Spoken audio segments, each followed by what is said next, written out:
Hi, everybody, and welcome to the Fall A 2020 term. I am Lorianne Stretch. I go by Lorianne or LA, and I am the online counseling program coordinator. And I just wanted to share a little bit about myself so you know how to reach out to me if you don't already. I provided my cell phone number, email, and my scheduling link. I also have office hours on Mondays and Wednesdays from 4 to 6 p.m. If you ever want to connect during that time, simply send me a text and I will get back to you as soon as I can. As we begin the fall term, I really wanted to take a second and give us a chance to really think about what a trauma-informed approach would be.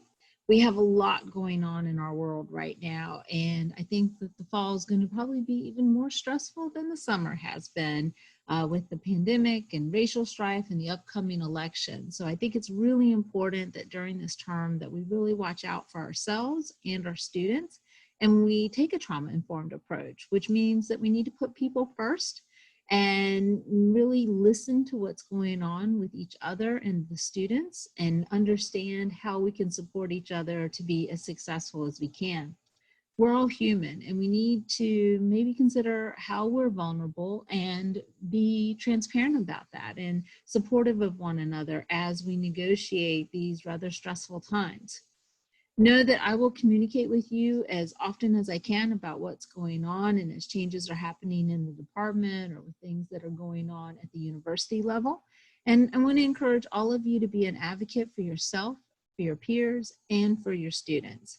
And most importantly, please take care of yourself and encourage others to take care of themselves as well. I think it's going to be really important that we role model good boundaries and self-care. I think that I just want to encourage everybody to know that it is okay not to be in the courseroom 24/7 and also to not be in the classroom every single day of the week. Decide what days of the week you're going to be in the courseroom and hold steady to that, and don't feel like you have to respond to students immediately. We do want to give them a timely response, but we also want to make sure we're maintaining those boundaries between home and work and setting a good example for what self-care might look like. All right, so those are just some tips for a trauma-informed approach, and reach out if you need any support because I am happy to help you however I can and support our students. A little bit about what's going on in the online counseling program. We are adding an online counseling advising forum. It's going to be in Blackboard, and you'll be getting an invitation to complete a faculty template in the near future. And when you submit that, we will be uploading your information to the Blackboard site that all the students and faculty will have access to.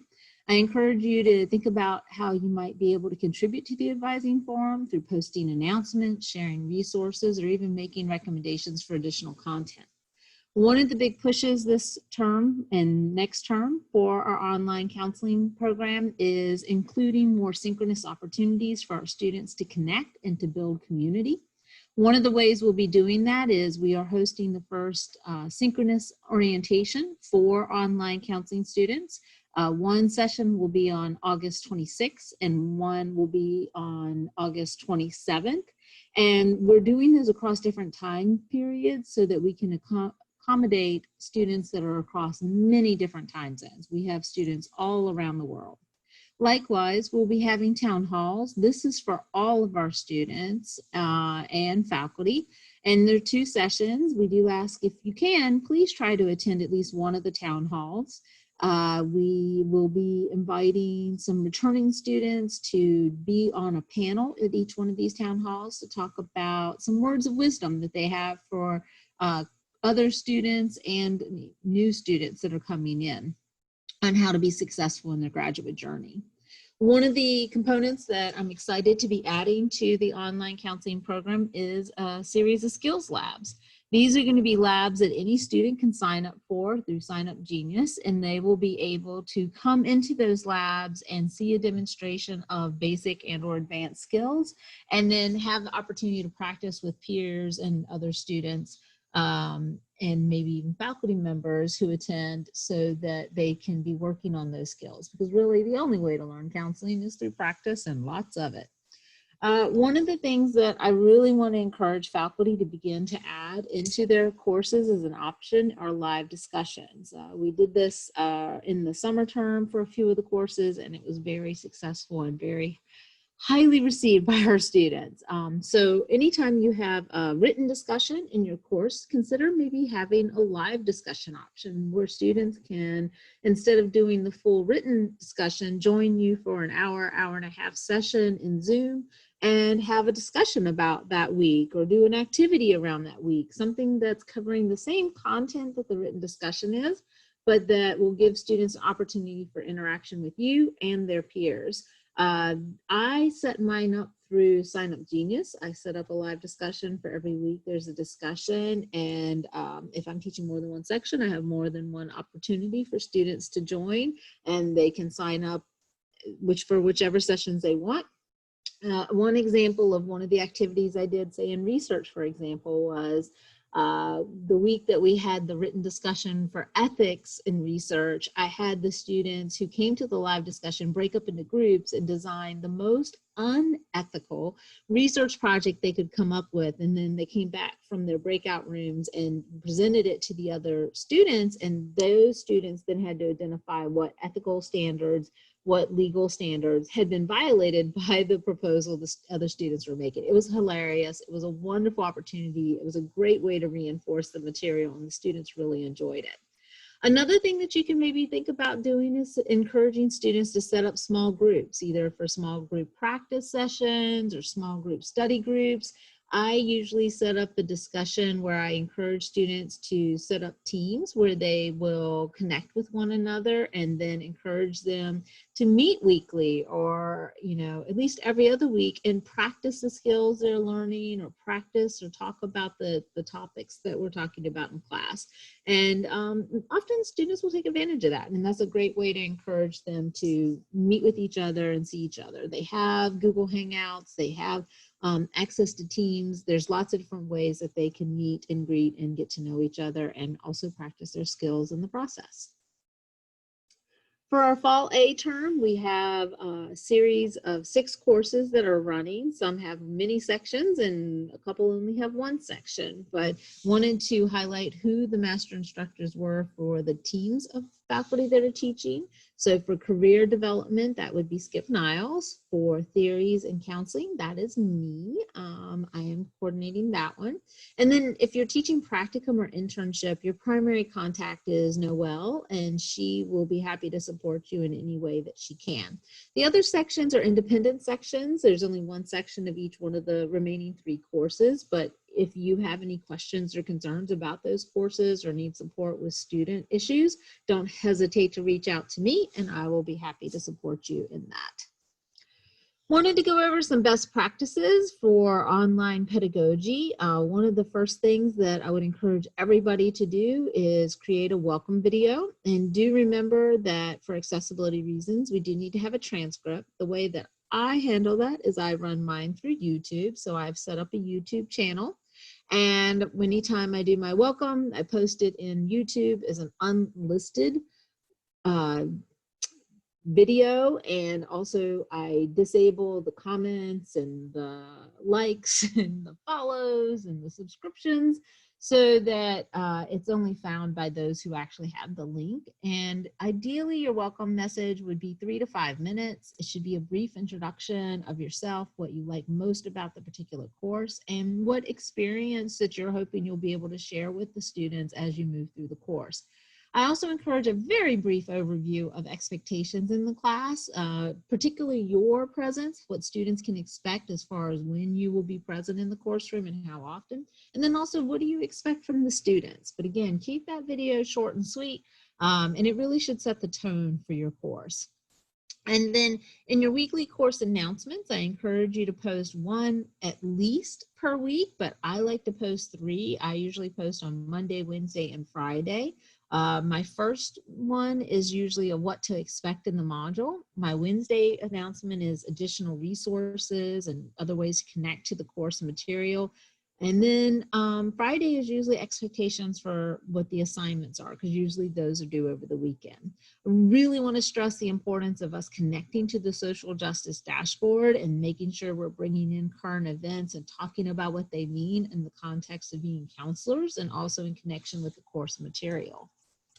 Our course discussions, the first one that you have in every class is, of course, your introduce yourself. Many of our students will post videos of themselves. I encourage you to do the same, either a video or at the very least some photos to make yourself real, make yourself human, make sure that students feel like they can connect with you.